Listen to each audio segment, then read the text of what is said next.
Hey, fellas, what's up? Listen, I'm starting to see some of y'all having issues with my Rikers Island story number 56, in which I entailed that I had to violate a guy and put hands on him for the sake of the house because I basically got put in a catch 22 position where it's stand up and defend this guy who I was kind of cool with, or staying with the status quo of the house that I was already living in way before this dude came to my house. Some dudes are like trying to call me like disloyal or like pussy or like I was moving foul and this, that, and the third. You got to understand something.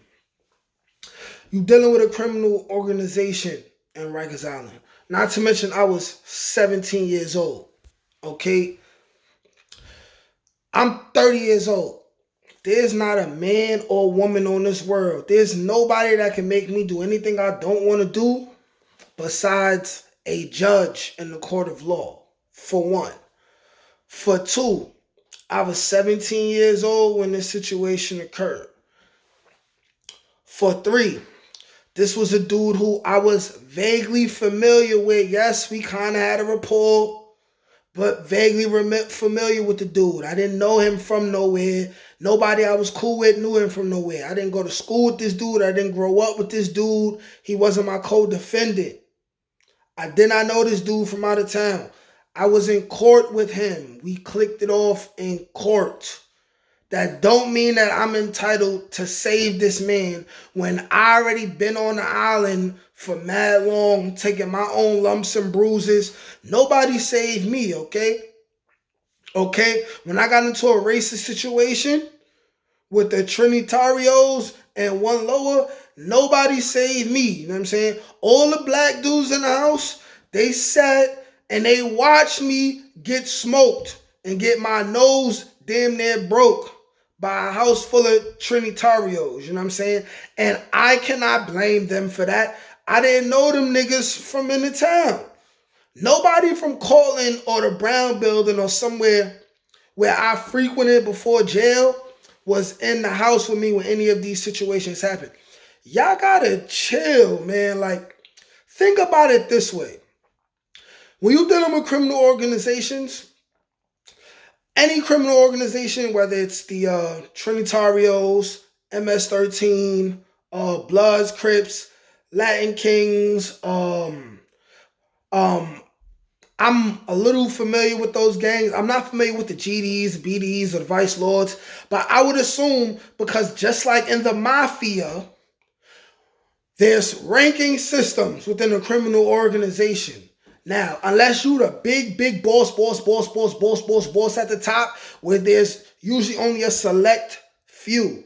And in jail, if you really get that high, at oftentimes you working with police. So I was never gonna try to get that high in the social ranking pecking order. But you gotta understand that when you're dealing with criminal organizations, there's always situations where the guys with more authority than other guys, things are going to have to be done. And in order to test the loyalty to the cause or the strength of somebody lower than you who you might want to bring up or you want to be able to vouch for, there's going to be a situation where, say it's in a mafia, a hit has to be made.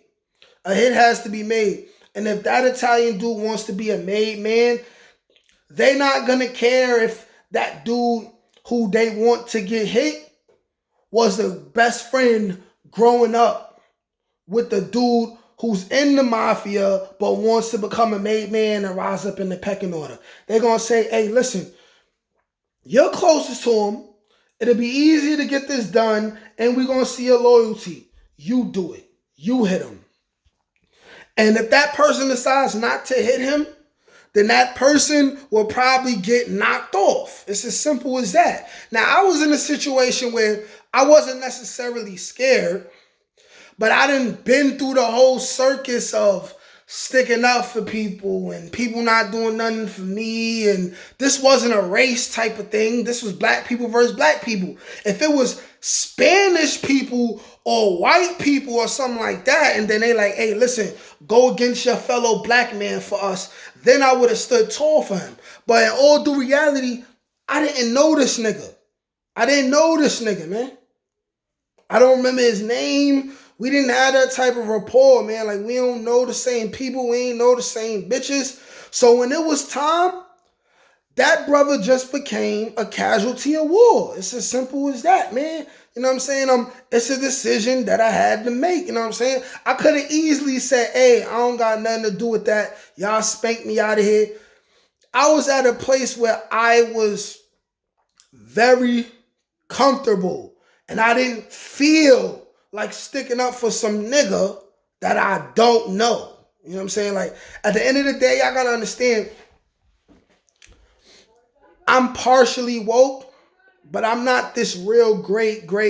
I don't know if dudes are expecting me to be like a super beacon of hope. Like, I'm supposed to be like Rikers Islam or one of these type of dudes. I'm a dude that feels like violence is neither good or bad. Sometimes it's just necessary. Sometimes you got to choose the lesser of evil. Sometimes you got to put yourself before the feelings of other people. I'm not perfect. I'm not this super righteous dude. You know what I'm saying? Like, anybody who comes on here and they pretend to be super righteous, these are dudes who are sleeping with men behind their wives' backs. These are dudes that touch little kids. These are people who got all that weird shit going on, you know what I'm saying, in their closet. You know what I'm saying? I'm not that dude. I'm on my channel. I talk about my faults. I talk about the messed up things that I've done, the messed up things that have happened to me. I talk about how I feel about situations, man.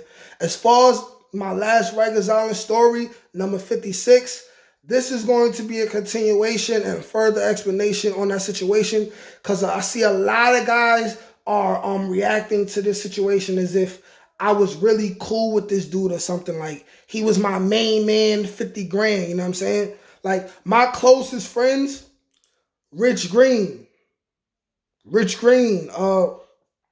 back then, close friends, Debonair, Smooth Killer, dudes from the Browns, dudes from Cortland, dudes from Vietnam, Melrose Projects, Jackson Projects. These was my mans. Any other one of these niggas is expendable when you talking about jail and dealing with Rikers Island and politics like that. If you not really my mans and I gotta choose myself over you, I'm choosing myself over you, man. It's survival of the fittest. No loyalty amongst thieves. This is Rikers Island. How righteous y'all expecting people to act when they was in Rikers Island? You know what I'm saying? I got out of there. I'm a better person, but I also understand that decisions got to be made when you in different type of situations. However, I do want to send love to that brother.